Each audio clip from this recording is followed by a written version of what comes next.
well, if we don't have to be really hands-on support, we can do stuff like have a 4-day work week. I wanted to do a 4-day work week, so I was pretty sure the team did as well.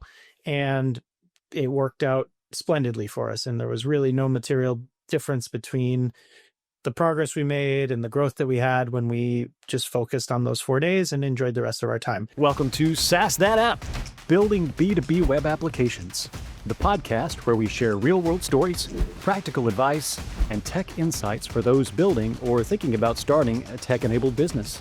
I'm your co-host, Aaron Marchbanks. And I'm Justin Edwards.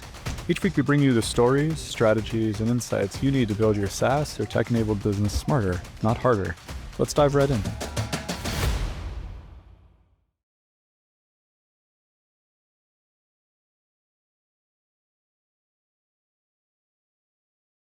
Hello and welcome back to SaaS That App.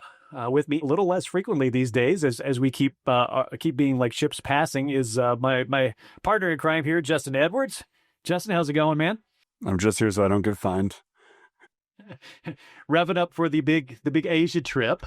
Doing very well. Very ready to be on a beach somewhere in Thailand. So, but yeah, happy to be here. And I don't know if you noticed, but this is a different shirt you haven't seen before. Shirt number 6 for the collection.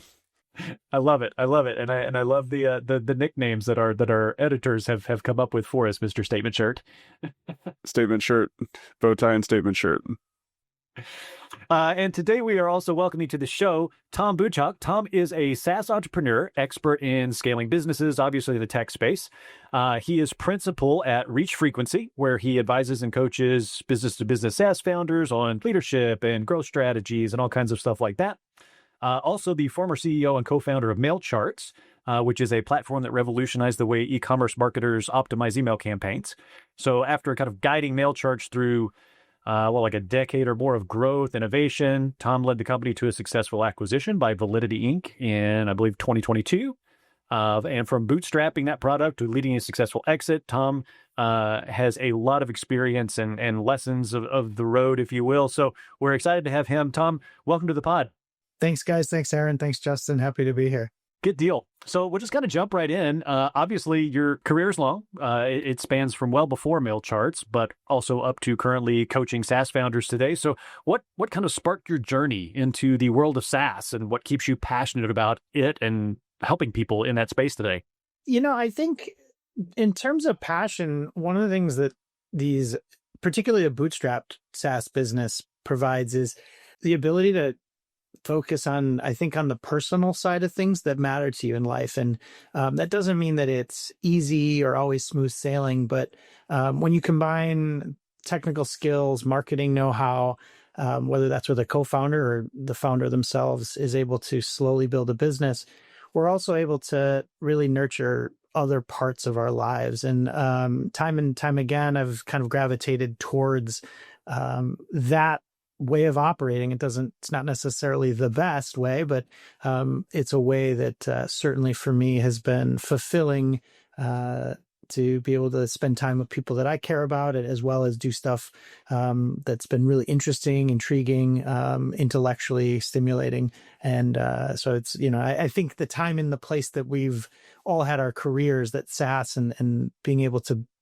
start a business with such little capital has been just really, I'm really grateful for it. And it's been really rewarding.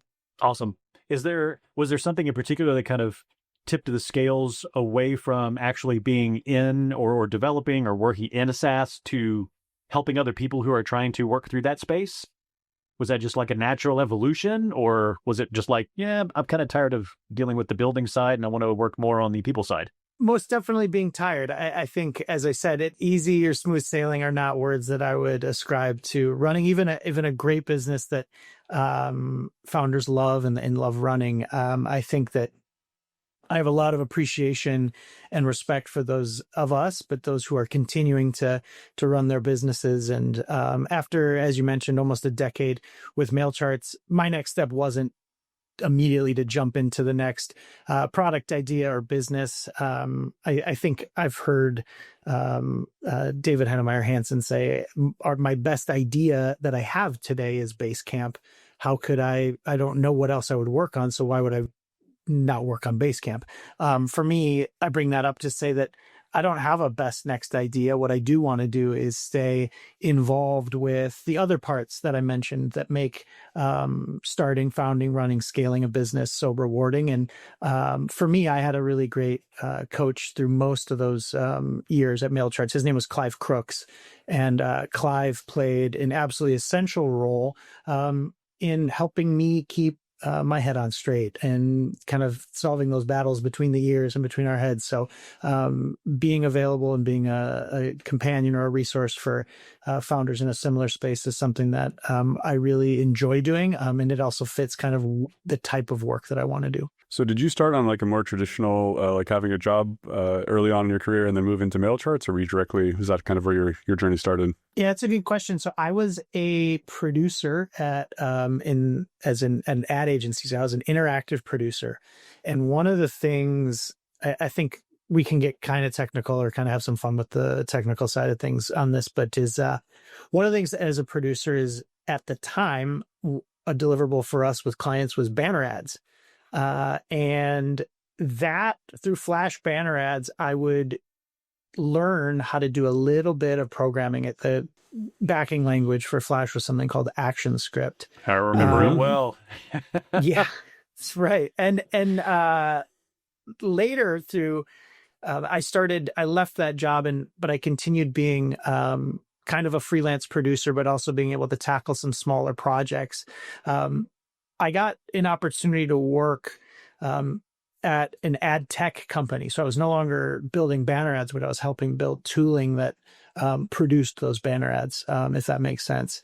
And a really important boss of mine at the time, so I did have a job throughout this, Justin, was a man named Anthony Yam. And Anthony kind of let me learn how to program. And that was ActionScript. Something that happened in that time period is Node.js emerged as a platform that you'd be able to do, you'd be able to control the computer and run a server and do kind of system programming, not low-level system, but be able to use JavaScript or ECMAScript to do things that you certainly couldn't do with Flash. And so my skills there were able to translate over to something that was pretty hot and interesting at the time. That kind of ended up transitioning into freelancing and doing as much node work as I could handle. And it was a really fulfilling time for me. And then that skill set led me to have the confidence to be able to be the technical founder of MailCharts and build that platform. And a lot of the stuff that we wrote, as we all kind of know, if someone better didn't come along and write it, it was kind of humming along and there. But we continued to use JavaScript throughout the kind of the life of MailCharts. So had a job, but then really learned how to program as a freelancer. Got some really good opportunities, and then started MailCharts. What was the kind of impetus for MailCharts? Had you run into stuff in your career or a problem that you were trying to solve, or did someone kind of lay this problem at your feet and you got to work through a solution? It remains a really cool, best described as a writer's retreat for programmers in New York City. It's called the Recurse Center, and they give programmers of all levels and all experiences between 6 and 12 weeks of time to explore what's interesting to them. I was involved in that program. At the time, it was called Hacker School. And at Hacker School, my co-founder, Carl, said, we were working on some stuff and we both kind of said, wouldn't it be cool if there was a Wayback machine for emails? And I found some packages that let us spin up an SMTP server and start to stuff and then parse out, SMTP messages into JSON. And we said, well, let's sign up for some brands' emails and see if we can store them.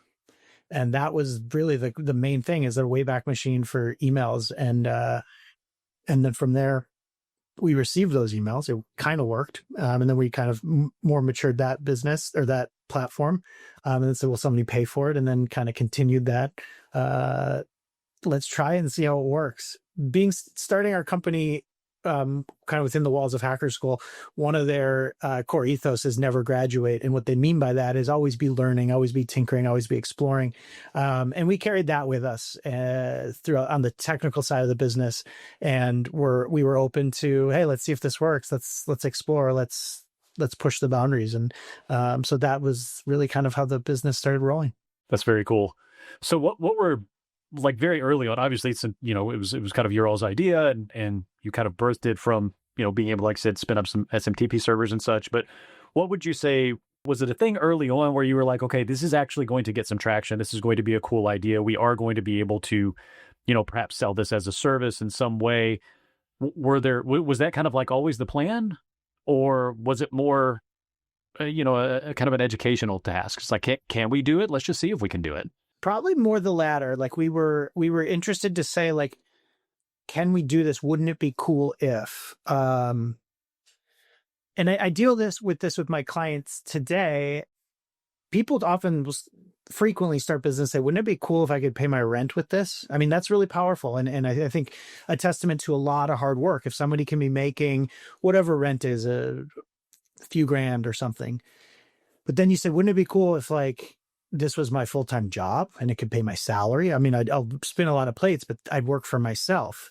And so you kind of set these milestones in your head. And so for us, we followed that. My work generally hinges on, as business owners get past, wouldn't it be cool if we not only paid our rent, not only had our salary, not only hit financial milestones, then they didn't have a next milestone. They go, okay, I didn't even think that far ahead. So we kind of start to unpack that feeling and explore, well, let's set some meaningful goals for ourselves, because without those goals, we can feel a little bit bereft. But for us, and again, as I said, I had coaching when that happened to us, and you say, like, oh, what are we going to do next?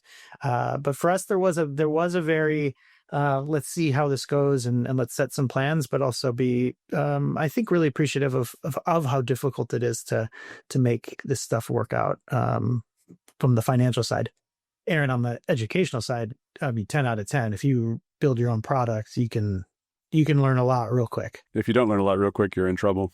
Yeah, I think so. Or there's things that, I mean, you do things wrong and then you figure out why, and then you start to have really, you know, strong opinions that are based on, you know, real world, like, I need to do this for this reason. So absolutely. Experience is a fantastic teacher, and feedback from customers is direct.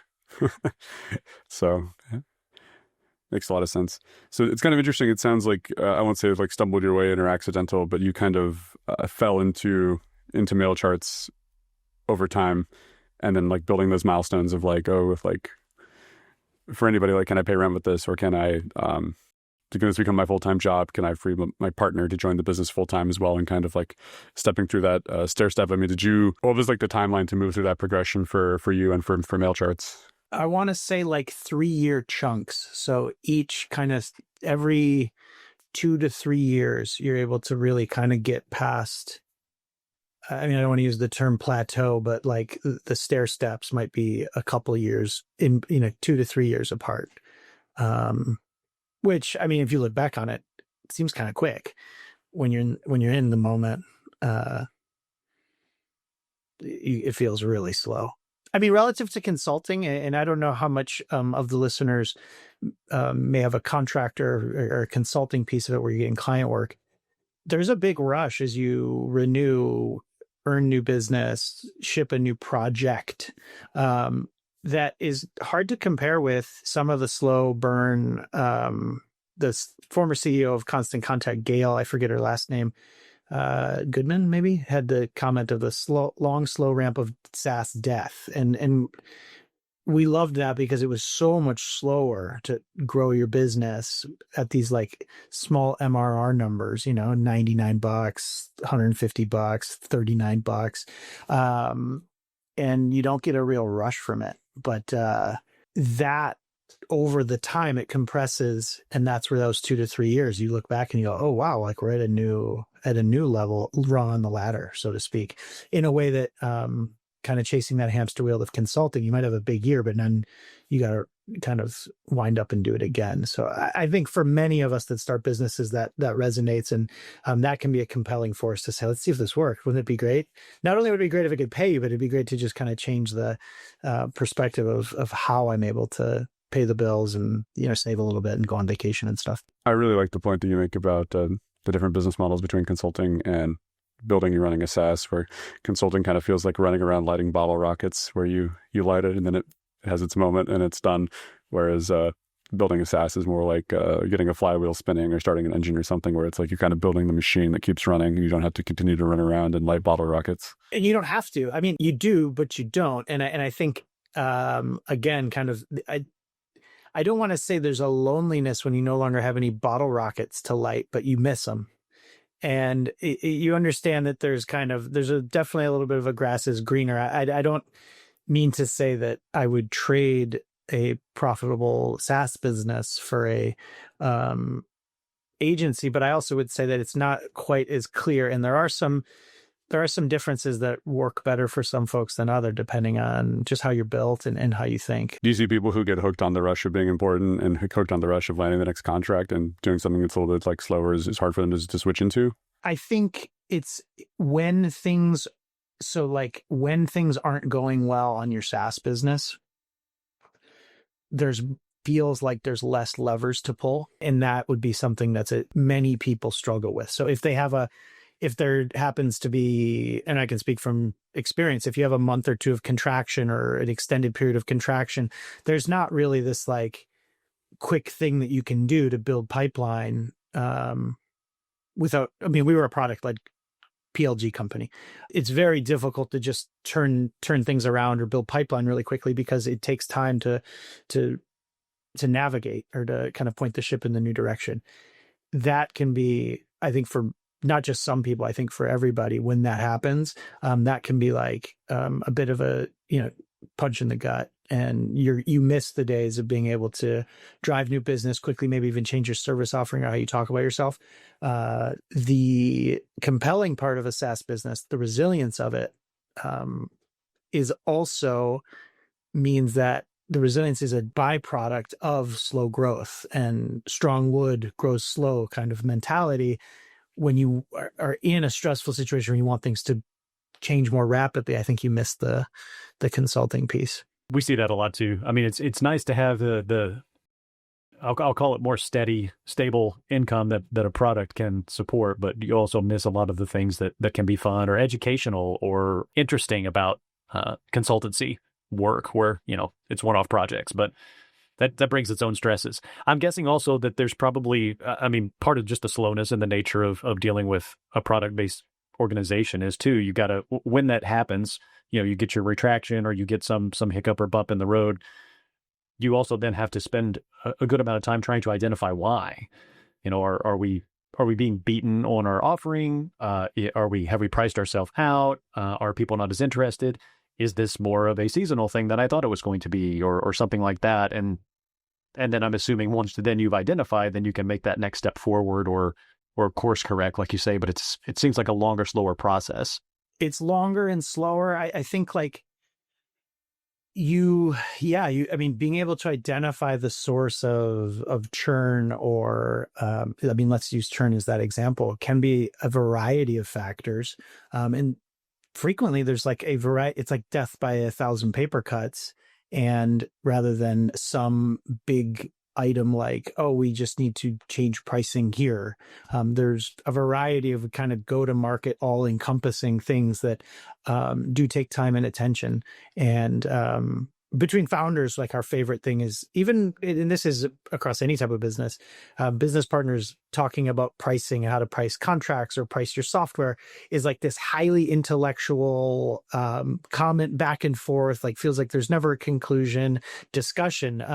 And in some ways you relish it, but in other ways, part of that is because there's just so many factors that can go into it. If there is one thing that, I've learned and I try to share onward in my coaching, is that frequently our focus on that kind of, the term we all use now is ICP, or ideal customer profile, and that ruthless focus on who matters and why that rolls up into business sense can have really the enduring impact on regrowing the business. When we start to get too scattered or don't commit that time and sow those seeds, really marketing, merchandising, sales, if you have a sales team, and being focused on it is where we see, the best ways to escape that kind of plateau or that contraction. I want to tear into something you said just a moment ago. We just had Tom Hunt from Fame, who's our production company for this podcast, on, and his episode was very heavily focused on product-led growth, or PLG.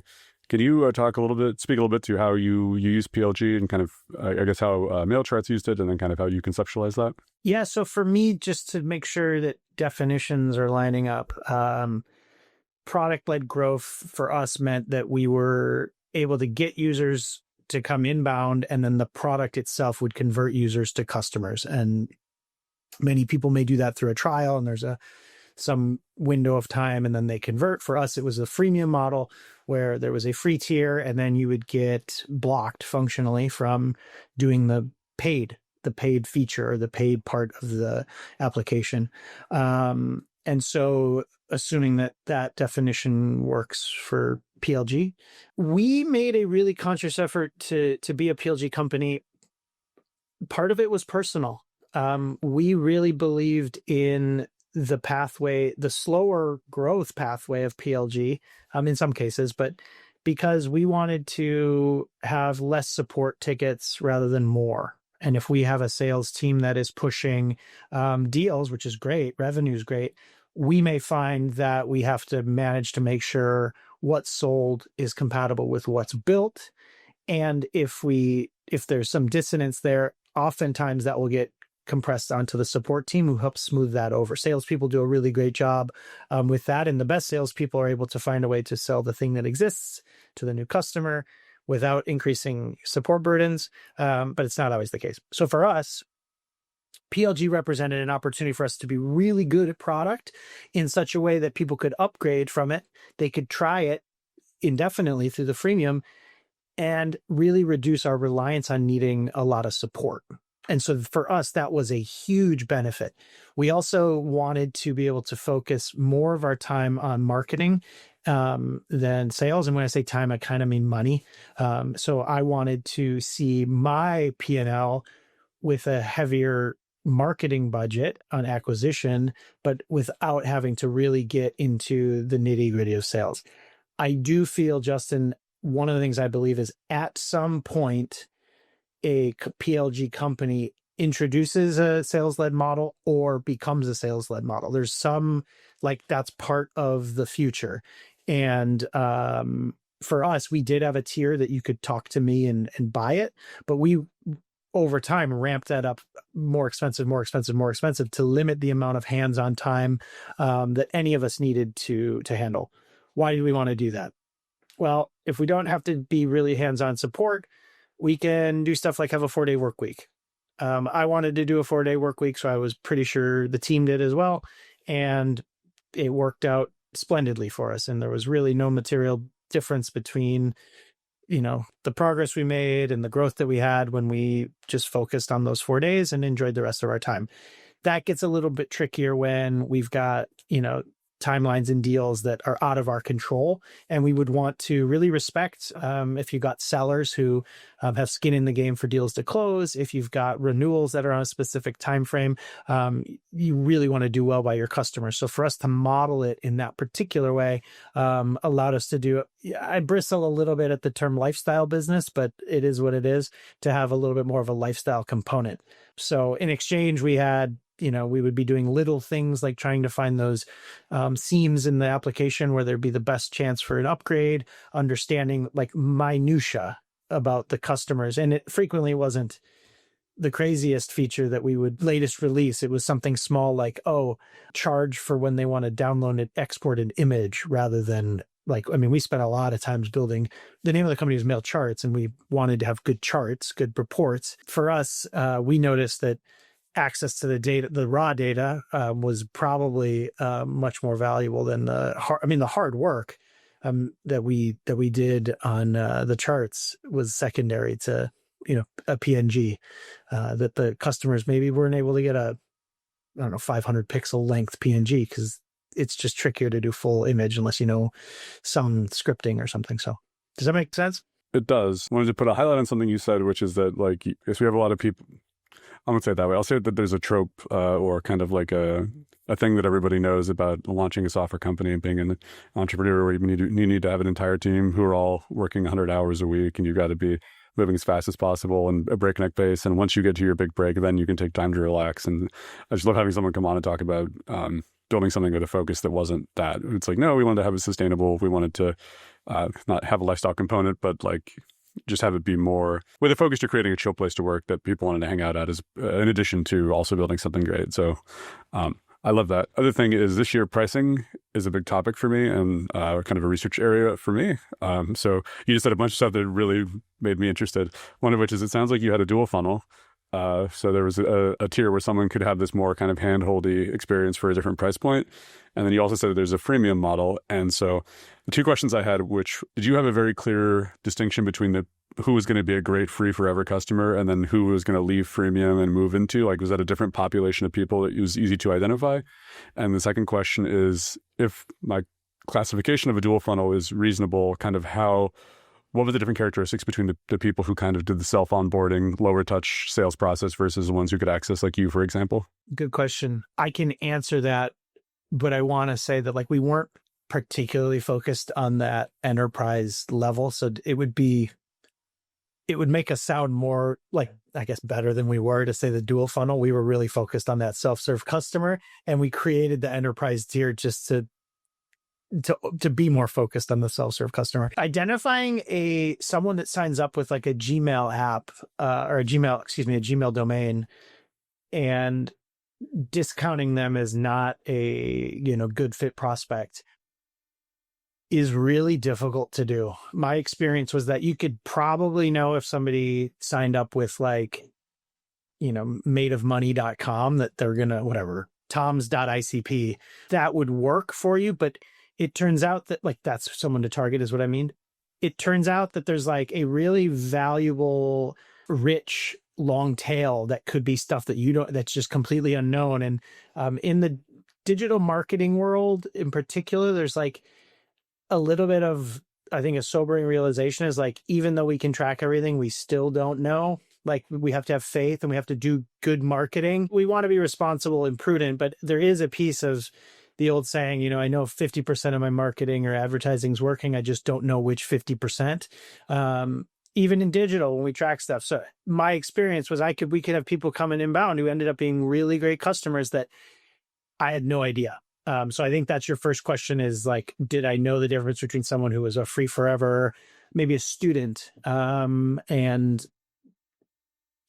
yeah, I guess you can kind of tell, but it was less clear than we thought when you put together, we did which is very common for Bootstrap's founder. We started doing lead scoring and lead classification and determining who was who and working really hard on it. Our results, and maybe we were bad at it, which is fine, but we worked hard at it, and the results weren't any better than if we just treated everybody as a great prospect for our model and how we did it. Again, if you're doing a very rigorous kind of account-based marketing model to very high ticket items, that's a different story. But for us, in the way that we were doing it.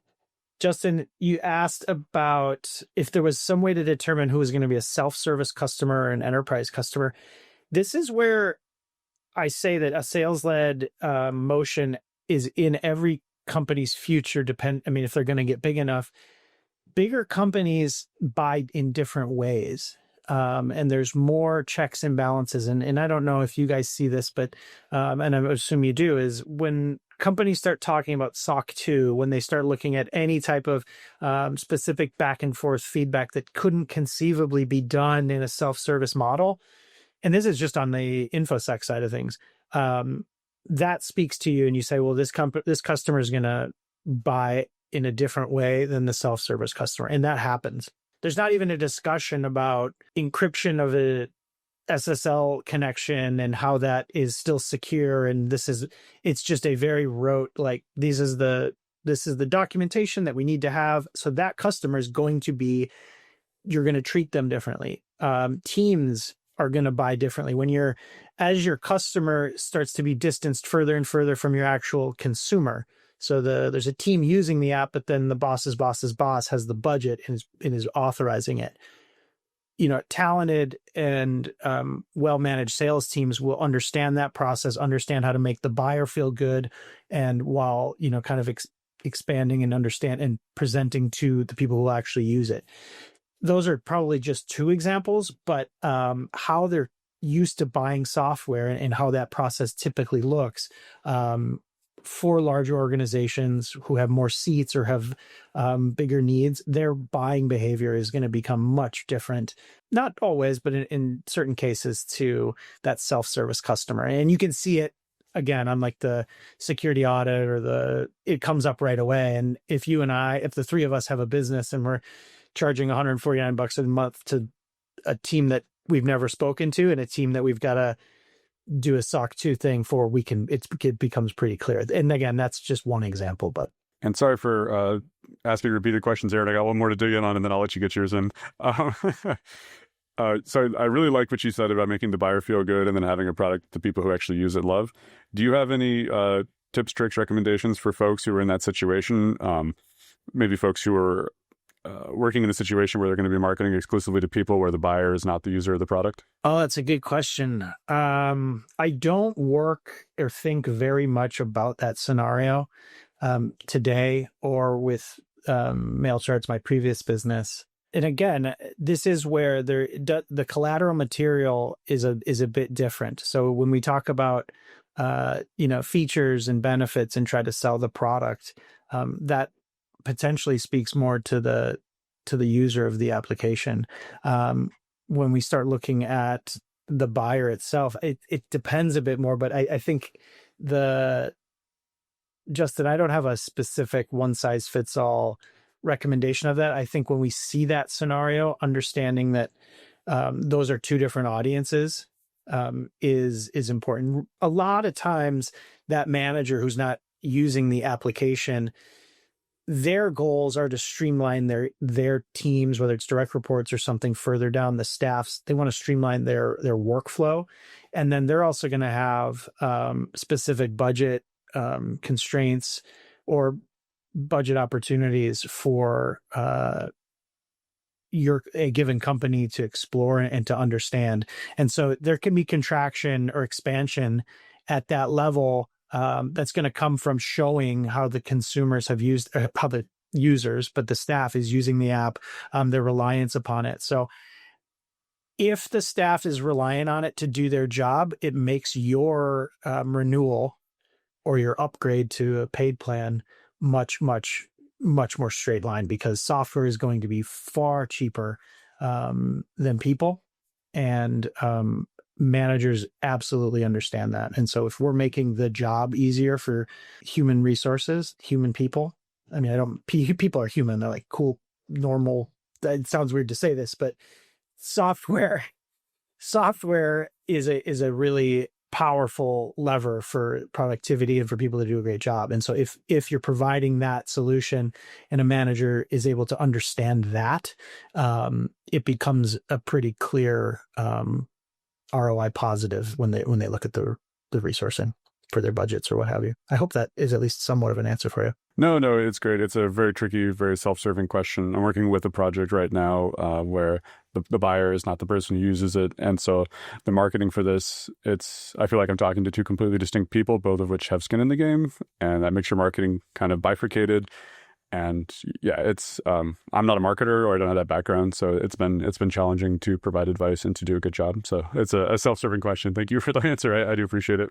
Yeah, always working at that level, like you said, with those managers, it almost always goes straight to value proposition for them, more than in even the usage. Is this an easy tool for me to use? Like you say, maybe less so, or they may not be using it at all. But if the value proposition is, it saves my team X amount of time a week, or X amount of effort, or it saves me this amount of time, generating these reports or whatever, that's always a good place to attack. And in a previous life, when I was a corporate trainer, we actually had a number of people that would come through that had that type of approach and that type of background where, they were more sales and marketing oriented. So they could see that but they lacked the software backing or the software skills. That's why they came through us. But it was always really interesting because I learned as much from them as they did from me in those aspects, and understanding how to position value propositions and ROA and talk in those terms. I always found really interesting.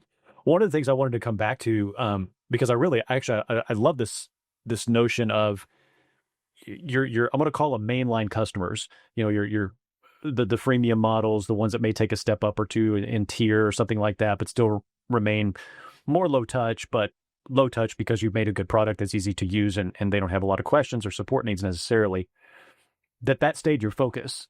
And it feels to me, if I'm understanding you correctly, that has stayed your focus, or that stayed your focus throughout your time there. And anyone who was else, so enterprise level, upper level, large organizations, larger teams, you kind of treated as exceptions. And so there wasn't necessarily this, I'm going to call it a script or anything that you went through with them. It's you treated them like one-offs. It's like, okay, this is a unique situation, but it is an enterprise level client. We want to give them some attention, but our focus and vision as a company is to really treat the bulk of our customers really well. And we'll pull these guys to the side and give them some special treatment because of their size or their approach or their needs. Is that right? Am I understanding that right? Yeah. I find that really cool because a number of people that we have interviewed and that I've talked to, they reach a point where, assuming that things are becoming successful and they're going well and they're starting to see larger clients come in the door, there's a decision point where, do we ignore them because they're not our mainline client? Or do we entirely shift focus to that because it's more lucrative or generates new features or gives us a longer tail? Or like you, do we peel them off and just kind of treat them differently? And we have now some divergent path. So I'm curious when that point came for you all. You got your first enterprise client or you started to see this as a possibility. Was there like a sit down type of a decision process of how do we want to treat these so it doesn't mess this other stuff up? Do we want to shift to those? So I'm just curious what that looked like at the point where you got there with the larger client first time or maybe the first couple. Probably we started this chat talking about like how do you hitting those levels of business growth. And for us, kind of the early days, there was a lot of hand holding and there was a lot of what I think we would call like selling or customization in the contract. And later I would have called an enterprise deal. Anything that's on paper that I have to actually send an invoice and then deposit a check, to me was something I learned over time that I didn't want to do. And so your question was like, how did that evolution happen? And if we had a sit down, when we would do annual planning, we would look at the bigger contracts, the non kind of MRR businesses or the non self-service business.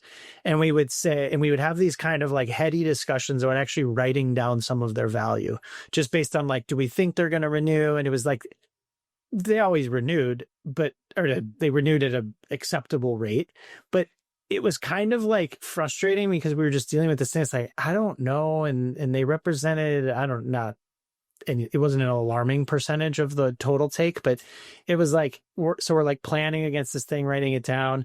And I think for us, our experience was like, what if we could just replace this income with more small ongoing business? And that happened naturally over time. I think, that experience was a little bit of like, there's some scars and just like, I don't want to emotional scars. Like, I just don't want to have these conversations anymore. I'd rather have something that just feels a little bit more predictable. B, just like renegotiation, COVID hits and everybody wants to everybody's finance team wants to renegotiate. Some people never came back. Some people were really good. And it was just what happened. And we realized with our kind of self-service credit card business that was a much stronger piece of business. And we got to the point where even some of our larger accounts that we were able to just tell them we weren't going to renew. Why would we do that? Well, most of our team, Aaron, like the important detail is I said I would handle the enterprise stuff. So that means everyone else, a half dozen people, is only focusing on our self-service business. Well, the signal that I send when we bring on somebody new and we've got to maybe spend a day, a month working on a kind of like somewhat adjacent, somewhat not customer was not a really good signal. A. B, if everyone's working in lockstep and in unison, I'm able to have a repeatable business that can compound and grow versus a one-off thing that's pulling me away from that. And so when we turned down some clients, we were able to grow the business in quick time because the team was focused on it and there was no distractions. Even though there was revenue attached to it, positive revenue, there was negative distraction. And when we put our effort towards the things that we wanted to do, the business really improved. So we moved further away from the enterprise based on some experiences as well as the ways that we run the business. That doesn't mean that going and having bigger contracts or people want to talk to you in a certain way is wrong. As I said, I think it's important to acknowledge that eventually figuring out where that fit in our go-to-market as we saturated our opportunities was definitely something that was on the horizon. We just didn't get to that point. Interesting. So cool. I know Justin's got a couple of other questions, but just I guess one more kind of general sweeping thing for me, and we've been teetering away from mail charts and more into your work with like reach frequency and coaching and things like that already. But just in a general sense, we've kind of talked through the process and the spectrum. The one thing that we haven't really talked about is the sale. So, here at the end, your exit with mail charts, I'm interested in what that process looked like for you personally, but the business in general. And in what sense? So, I mean, for you, I feel like I kind of have an understanding of where you got to with the business and what you wanted to do next and things that were interesting to you. I may be off on that, but I would love to hear those words from you. But in general, had the business reached a particular point that it was time to hand it off to someone else? Was there just something attractive that came in on a particular offer with Validity? Was it something they were very interested in just taking and running with and growing? I mean, what were kind of the decision factors in you've grown this amazing business, it's gone through a decade of amazing growth, and you've built this great company? What happened there at the end that made it the end for you? You said amazing company and amazing growth. We had a nice company and we were able to... Well, I say that because there's a vast percentage of SaaS that, one, don't even make it off the ground, but then if they do, they just kind of wither. So it's an incredibly small percentage. So it's quite amazing, that the ones that succeed. People that are out there making a couple grand a month, that's hard to do. And I said that earlier, but I really mean it. And you're absolutely right, Aaron, it's really, really hard to do. So in that sense, yes, I am really grateful and thankful and feel very lucky for that amazing part of it. But I also want a big part of what I do and how we ran the business is kind of the antithesis of the news you see out there, the influencers about how things are, lightning in a bottle, or everything works out so rosy. And if you just do these 3 tricks, things are going to work. Like that wasn't ours. Ours was like, do these 3 things and they all fail. And then like decide what we're going to do and have to do another one. And right. It's like, it was real work and it was real honest. And it was not that those were dishonest, but it was a real business that took time and energy and felt slow a lot of the time and didn't feel like the things we'd read about. And we'd always wonder like, I'm either crazy or the things I'm reading are crazy, but it can only be one of the two. And so I try to just level set and say like, there's still some realities to running these businesses that I have a lot of respect for. So we were making all of these decisions to really optimize the business. And when we look at something like exit planning, they talk about standard operating procedures. They talk about clean books. They talk about having a clear org chart, various levels of responsibility. And I was doing that at MailCharts because it made running the business better. So it turns out that the more efficient your business is, the more attractive it theoretically could be, to a potential buyer. Many people who run businesses similar to mine, clients of mine included, buyers come knocking frequently, and some of them are more well-polished than others. I think it's more common that you get a tire kicker and you learn after a few of, oh my God, this could be it. that you learn that most of these people are not serious, or if they are, they're trying to get you to lock into 100% private stock with earnouts, and it's probably not a good opportunity. My experience was exactly that, and I started to build muscle memory to say, hey, thanks for the opportunity, we're not for sale. The team at Validity is very professional, very serious. We knew of them because they were a customer of MailCharts, so we had a relationship with some members of their team, and they responded back to my reply that, we're happy doing our thing, and we're looking to grow this company on our terms and not sell it. And the team over there said, well, let's just have a conversation.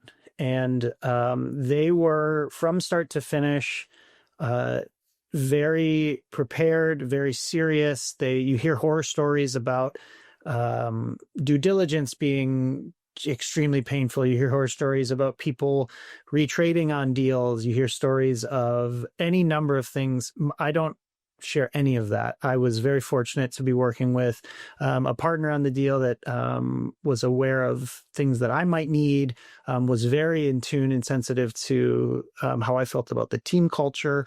The process went quick. I can tell you just from my end, I didn't believe that it was going to happen most of the time. I was like, it was better emotionally to just hedge on this isn't reality.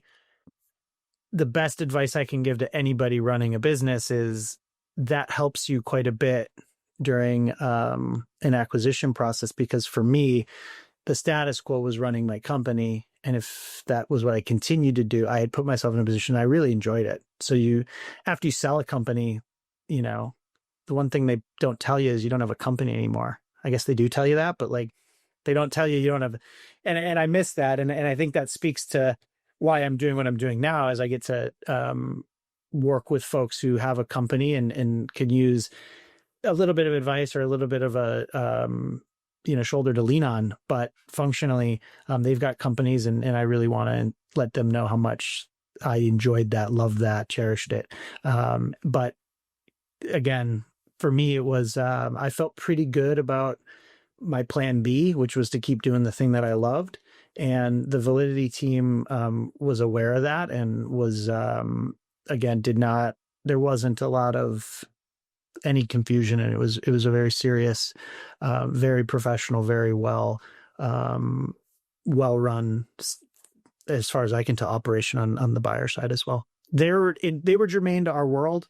They've rolled up a number of companies in the email marketing space. And so for them to be interested and motivated to bring MailCharts into their family over the years is something that we were like, wow, that's pretty crazy. And so hopefully that answers the question. That's fantastic. That's really cool. It's a dream for a future podcast is to have an exit episode where we bring in a bunch of people who've sold and tell our stories and compare notes.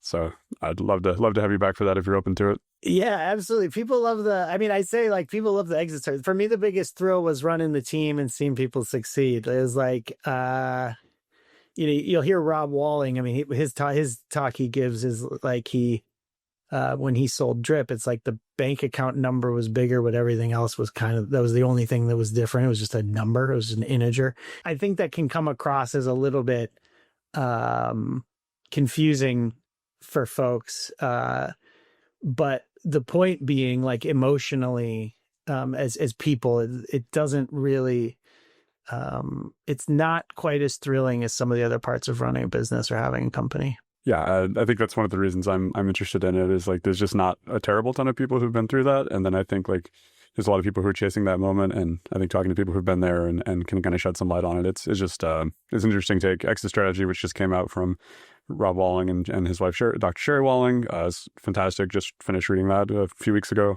And I wish I had read that before going through my own journey. So it's wish the book had been written at that time. But yeah, all the stuff you learn afterwards.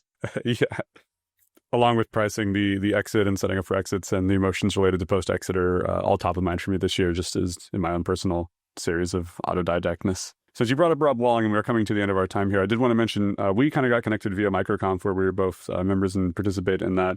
Can you speak a little bit to kind of what being part of MicroConf has been like? And I don't know if you've been to conferences or any of that, but do you have a take on MicroConf? I do. I mean, I wish there was more MicroConf people or more MicroConf events. I don't have a ton of exposure to kind of the other side of the SaaS world, the more funded churn and burn and see how fast you can go.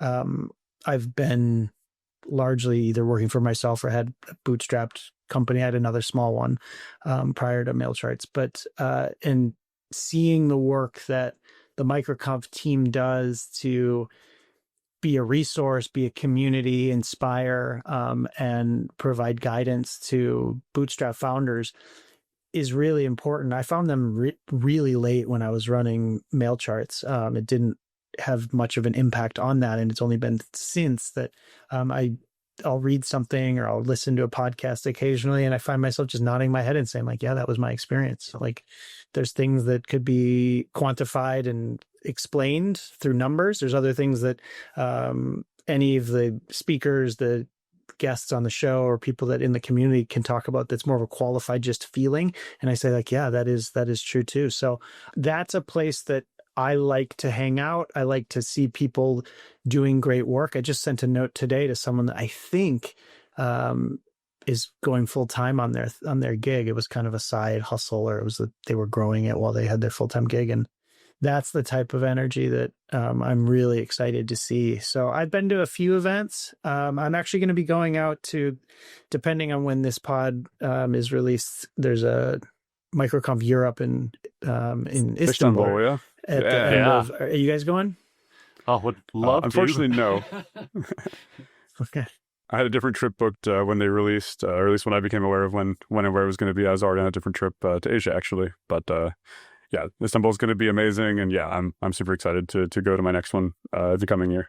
Yeah, it's I'm trying to bone up on like 3,000, 5,000 years of history to make sure I make the most out of my Istanbul trip. But yeah, in terms of community, it's difficult to find people building, largely bootstrap product like software businesses. Other communities I'm in, there are really nice founder-led companies, but don't carry some of those same attributes. And you'll find out it's a content farm or it's a agency, or it's nice to be around product founders, and that's been a huge, massive part of my career. And so, like I said, I wish there was more of it. And as I'm a coach now and I want to work with them, it's like, this is like the place to find people, and you don't just want to show up to MicroConf. But being at a MicroConf event, you never have better discussions over cocktails. And I've ever had more in a group or at a conference, whatever, had a more general sense of like, I'm among my people. This is like, these people get me and I get these people, and everyone I talk to has some interesting story and some interesting background. And